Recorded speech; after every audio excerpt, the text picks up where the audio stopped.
This is the 20-ounce Hydro Flask food jar. It retails for $39.95.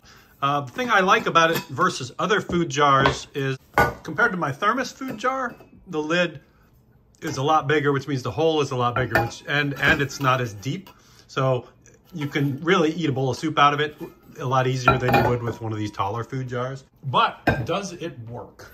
So that's what we're gonna find out right now. I'm gonna put some hot water in it, and I'm gonna put some hot water in the thermos, and we're just gonna see after an hour or 2 hours or more how much heat the Hydro Flask is able to retain versus the thermos. So you see the Hydro Flask has a plastic lid that feels pretty thick. It's got rubber on the outside, and it's got this rubber gasket on the inside that you can take out to clean. Some people complain the food gets caught in this groove, but you can kind of pry it off with a spoon and clean it if you need to. And then that just screws down and shuts it. On the thermos, you've got a little more protection there. You've got this plug, and then on top of that, as an extra barrier, you've got your food cup, and your food cup goes on there to seal the heat in. So let's boil some water, put it in there, and see what happens. So I'm gonna put water in here, leave a little bit of air at the top, then put water here, leave a little air at the top. Temp check.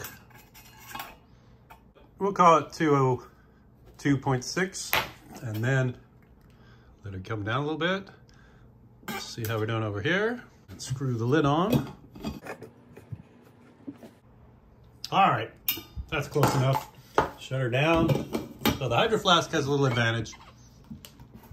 201.9.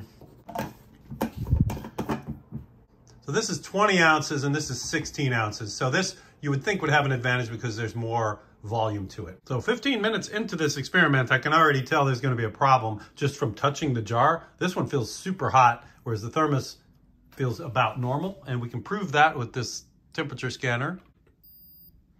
It's 106.6 degrees.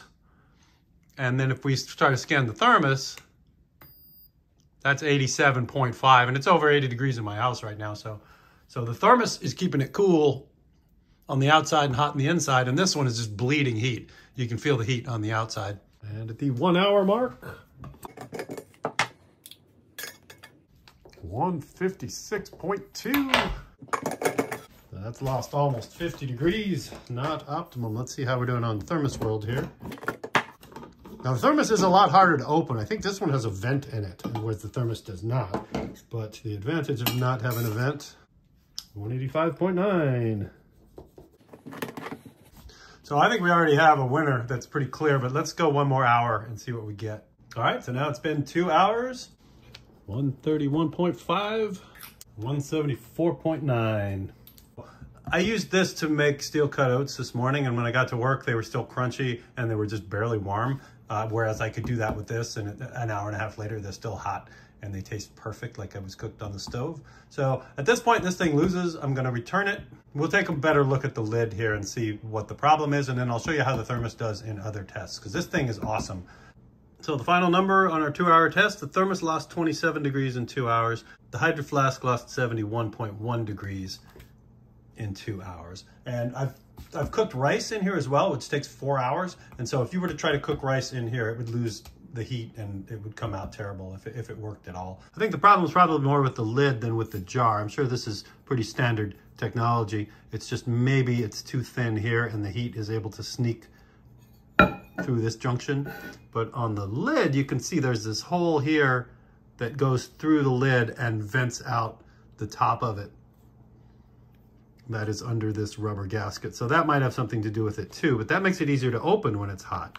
It appears to release the pressure when you open it up. So there's a link to the thermos in the description if you want one, but I'm not putting a link to this thing in the description because you definitely don't want one.